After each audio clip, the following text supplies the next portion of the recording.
পর বলে, আজ থেকে আমি আর আগের সুজান না, আজ থেকে আমার নতুন নাম মিয়াং। মিয়াং বাড়ি ফিরছিল, তখন দেখে শৈলীকে একজন বিরক্ত করছে।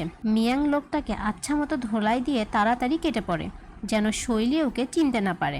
রাতে শৈলী বলে, আমি তোমার জন্য একটা কাজের ব্যবস্থা করেছি, মন দিয়ে কাজ করো। শৈলী অন্য কোথাও না, ট্যাংয়ের কোম্পানিতেই কাজের ব্যবস্থা করে দিয়েছে। এদিকে সবাই ট্যাংয়ের বলা মেয়েটাকে খুঁজছে। ট্যাং মেয়েটার কাছে যে ব্যাগ দেখেছিল, ওই একই রকম ব্যাগ শৈলীর কাছে দেখেছিল, তাই তার মনে হয়েছিল মেয়েটা হয়তো শৈলী হবে। আসলে শৈলী আর সুজানের ব্যাগ সেম। পরের দিন সুজান অফিসে আসলে সবাই তাকে মডেল ভেবে রেডি করিয়ে দেয়।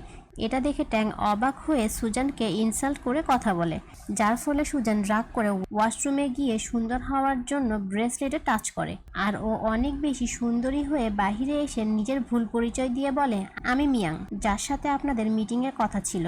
কোম্পানির প্রোডাক্ট দেখে ইনসাল্ট করে বলে, আমি এসব প্রোডাক্টের জন্য কাজ করি না।